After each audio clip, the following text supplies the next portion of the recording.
Now today I've spoken to multiple people, and I know I start that pretty much every single live with I've spoken to this person, I've spoken to that person.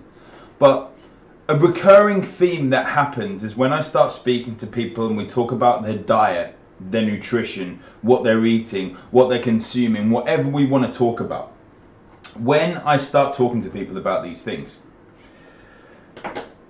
their response is that I'm eating healthy, or I have a healthy diet, or I'm pretty healthy.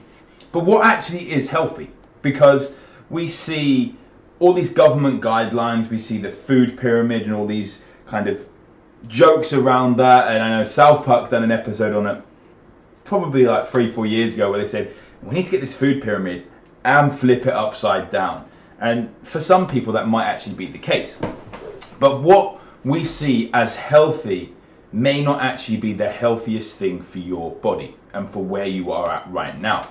For example, myself, healthy 12 months ago is different to healthy now when it comes to my food intake, when it comes to where my body is at, my routine, my stress levels. And the same for 2 years ago, healthy was different to what it was 1 year ago.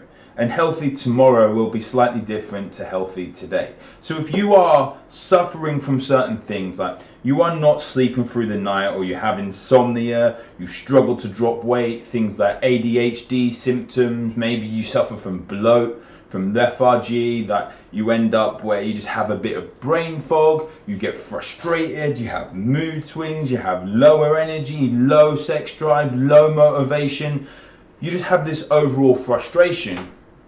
And you say, I'm already eating healthy. Chances are you're not. And it's all going to be based on the individual. And the answer, what does a healthy diet look like, is simply, it depends. Which is the answer to so many different questions in the health world. What sort of exercise should I do? It depends. What supplements should I take? It depends. What routine should I have? It depends. And it does absolutely depend on the individual. And it isn't what you think. You see, some people will say vegan diet is the healthiest diet. Fasting is the healthiest side of things. If it fits your macros, doing detoxes, going ketogenic, carnivore, whatever it is, every single diet will have certain benefits and certain drawbacks. But what I do know for certain is if that your diet is not 90% whole foods, 95% whole foods, then chances are your diet, well, it could be healthier. If you are waking up during the night, your diet could be healthier. And one of the things we do have to look at here is that a lot of people think, I need to have a lot of protein. Chances are you probably don't need to have as much protein as you think. Protein is down to tissue regeneration. All of our single strands in our body, single cell strands, they're down to protein strands. And in essence, even carbohydrates on their smallest cellular level get broken down into what we call protein strands. Now, how much protein do we actually need? We see figures quoted from like 1 gram per pound of body weight, 1 gram per kilo of body weight, all these different things. What we do know is there is a study that has shown, or a few studies that have shown, that burns victims having 1.25 grams per kilo of body weight managed to recover. Now, if we think about how much recovery they need to have, that 1.25 grams per kilo was plenty for them. Tissue, skin tissue, it's the biggest organ in the body, so that needed to be regenerated. And there was a lot more skin needing to be regenerated than if you are going to the gym. And then it goes into your individual preferences. It goes into how well do you manage your blood glucose.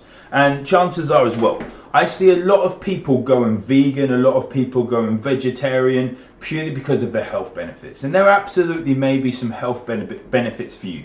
But, and also the ethical side of things.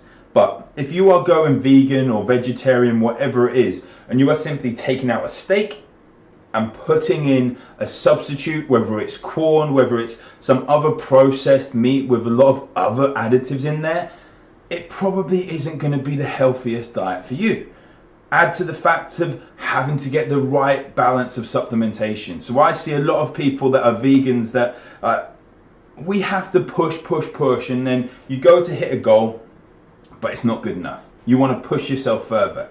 And it's absolutely awesome to see like what is actually doable for the human body. But how healthy is this long term when we look at like phosphocholine production and all these different things that can be reduced? So therefore, is vegan or vegetarian the best diet for you? Then we get on to fasting. Like, not to say that vegan is the worst diet or anything like that. Is fasting going to be a good or a better or worse diet for you? Well, if you have poor blood glucose management, chances are at first it's not going to be a good diet for you. The same with going ketogenic and all these different things. They all have places with certain clients of mine. They've all had places. But there is no one singular, one size fits all diet that meets every single person's need. So if you find yourself where you are saying, I already have a healthy diet, but we look in the context of the conversation that you're having, whether that's to improve your health. Now, what we need to add here is that it is not just down to diet. I see a lot of people saying, I want to lose weight, so I need to smash the exercise. Well, that might add more stress, and pretty certainly would add more stress to your lifestyle. And stress is one of the reasons you're probably not as healthy as you want to be. So maybe it's not the exercise that we want to look at apart from bringing it down. Diet, yes, great. But your lifestyle, I've said it in that last sentence, your lifestyle is the thing we need to look at overall. So if you have a lot of blue light exposure to fake light in the evenings, you have a lot of stimulants through the day, when we look at caffeine, when we look at other stimulants as well, like alcohol and all these sorts of things, and we look at how your body is functioning, then yes, we can look at the diet. But changing your diet, it'll add 10, 15, 20% onto it, like roughly, but we need to look at every single thing. Exercise is a piece of the equation. Diet is a piece of the equation. Lifestyle is a piece of the equation, and we have to like kind of bring them all together. Probably if you've watched the Justice League, if you've watched the Snyder Cut, and you sat there for 4 hours thinking this is a bloody awesome film, but they have the boxes there and they have to bring them together. Like, each one of those boxes is crucial to get the full power out of your health. If we only have one, yeah, great. It's going to push us forward a little bit. We're going to get a little bit stronger. But you can only get stronger if you bring all three of those boxes together, merge them, diet, lifestyle, exercise, and really look at how the overall balance of stress is impacting your life. Now, if you want to talk further about this, simply drop me a message and we can talk further about it. I hope you have a good day and really appreciate it.